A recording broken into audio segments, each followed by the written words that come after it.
Hello बच्चों, मैं संजीदा हिंदी शिक्षिका एलपीएम पब्लिक स्कूल के ऑनलाइन कक्षा में आप सभी का हार्दिक स्वागत करती हूँ। प्यारे बच्चों, आप सभी कैसे हैं? उम्मीद करती हूँ कि आप सभी अच्छे होंगे और खूब मेहनत से अपनी पढ़ाई कर रहे होंगे। तो चलिए आज की कक्षा आरंभ करते हैं।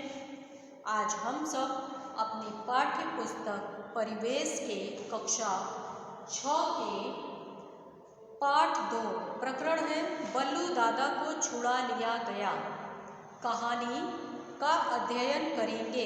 इसके लेखक कौन है? श्री दिव्य रमेश जी। ठीक है बच्चों, जैसा कि आप सभी जानते हैं, कहानी को लिखने वाले को क्या बोलते हैं? लेखक। और अगर कोई स्त्री लिखती है तो लेखिका। और कविता को जो लिखता है उसे क्या कहते हैं? रचयिता या कवि। और अगर स्त्री है तो कवयित्री। इस चीज़ का ध्यान दीजिएगा बच्चों।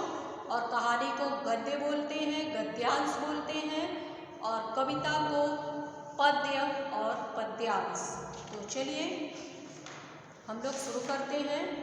देखते हैं कि इस कहानी में लेखक ने क्या बताने का प्रयास किया है। देखिए बच्चों, इस कहानी का मुख्य पात्र बल्लू दादा एक हाथी है। जंगल के जानवर जब काम पर जाते थे तब बल्लू दादा उनके बच्चों का बहुत ख्याल रखता था। दिन भर सब बच्चे बल्लू दादा के साथ खेलते रहते थे और शाम को अपने घर चले जाते थे। एक बार बल्लू दादा को कुछ शिकारी पकड़कर ले गए। पहले तो सभी जानवर बहुत परेशान हुए, लेकिन फिर उन्होंने बुद्धि से काम लिया। सभी ने मिलकर सभा की और बल्लू दादा को छुड़ाने का निश्चय किया। मंत्री खरगोश को तरकीब सूझी। उसने सभी जानवरों के साथ मिलकर अपनी तरकीब को अंजाम दिया। फिर सभी बल्लू दादा को छुड़ाने में सफल हो गए। यही इस कहानी में है। तो चलिए थोड़ा सा हम लोग इसको संक्षेप में ही इस कहानी को पढ़ेंगे। इस कहानी में बल्लू दादा नाम का एक हाथी था।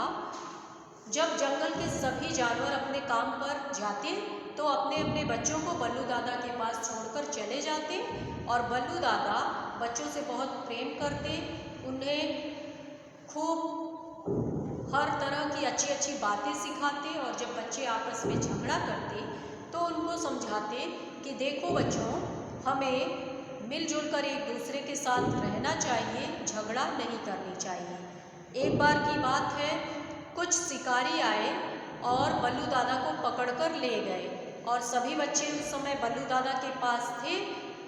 वो डर कर छुप गए, और जब सभी जानवर आए तो उन लोगों को बच्चों ने पूरी कहानी बताई।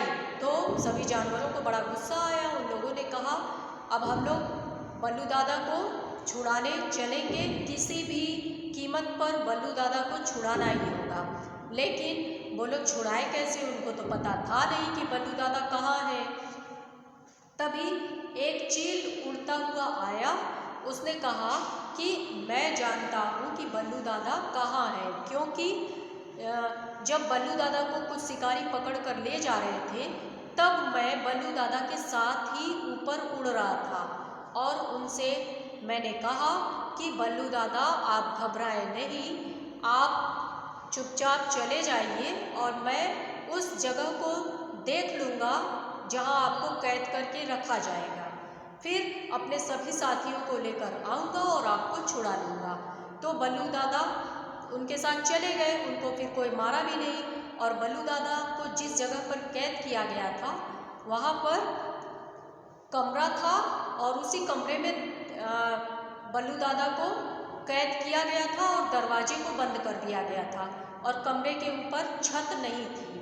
तो चील ने बल्लू दादा को जहाँ पर कैद करके रखा गया था उस जगह को देख लिया था, और बल्लू दादा के पैरों में रस्सी से उनके पैरों को बांध दिया गया था, और दरवाजे के पास 2 सैनिक बंदूक लिए खड़े हुए थे। तो चील ने आकर सारी बातें बताई, और खरगोश ने कहा कि हमें जल्दबाजी नहीं करनी चाहिए। खरगोश मंत्री था, उसने कहा अभी रात हो गई है और आप सभी अपने अपने घर जाएं। सुबह बरगद के पेड़ के पास एक सभा होगी और सभी लोग तरकीब सोच कर आएंगे कि बल्लू दादा को कैसे छुड़ाना है। इसके बाद जब सुबह हुई तो खरगोश ने सबसे पूछा कि क्या आप लोगों को कोई उपाय सूझा? तो किसी को कोई उपाय नहीं सूझा था। इसके बाद खरगोश ने कहा मुझे एक उपाय सूझा है। तो सभी ने कहा क्या? तो खरगोश ने एक योजना बनाई। कहा कि हम लोग पहले योजना बनाते हैं, उसके बाद बल्लू दादा को छुड़ाएंगे। खरगोश ने चील के साथ क्या किया?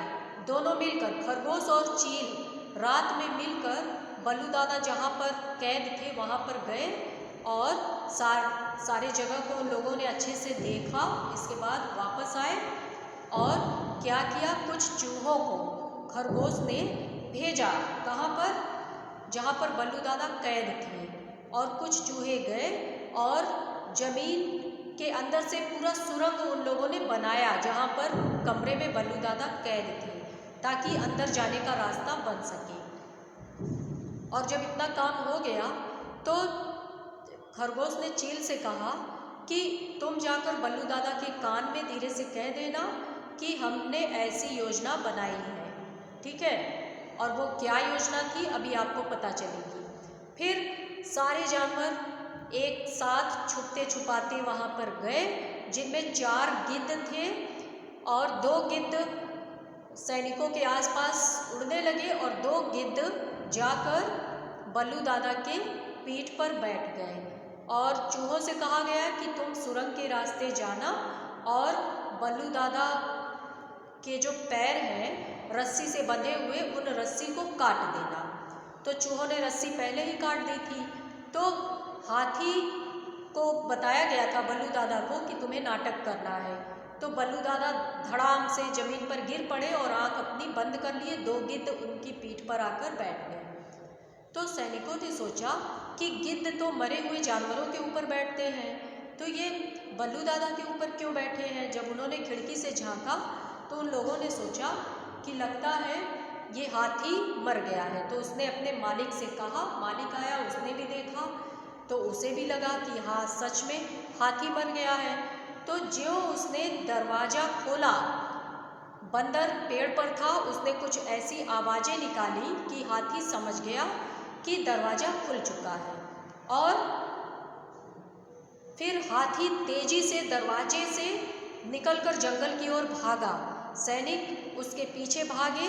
तभी भेड़िए ने अपने पैरों से कुछ मिट्टी को उछाला सैनिकों के ऊपर, जो कि उनकी आंखों में पड़ गए। सैनिक अपनी बंदूकें फेंक कर क्या किए? अपनी आंखों को पकड़ लिए और बंदरों ने सैनिकों की बंदूकों को पेड़ की ऊंची डालियों पर छुपा दिया।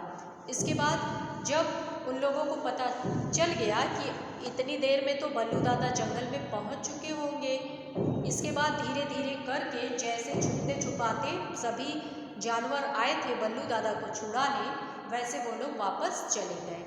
और सभी लोग फिर एक स्थान पर मिले और फिर से मिलने पर सभी को बहुत खुशी हुई।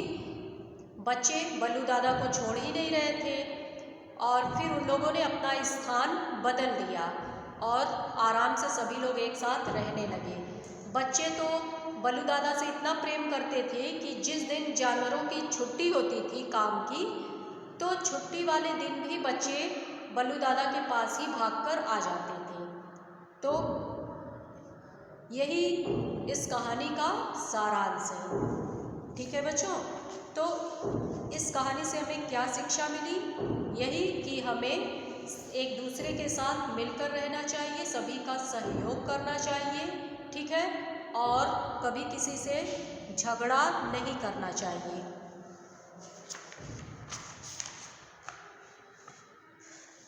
तो उम्मीद करती हूँ कि आप सभी को ये कहानी अच्छे से समझ में आ गई होगी। अब इसके अभ्यास के प्रश्न को करवा दिया जाएगा, आप सब इसे अच्छे से पढ़ लीजिएगा, ठीक है बच्चों? तो चलिए आज के लिए बस इतना ही। धन्यवाद।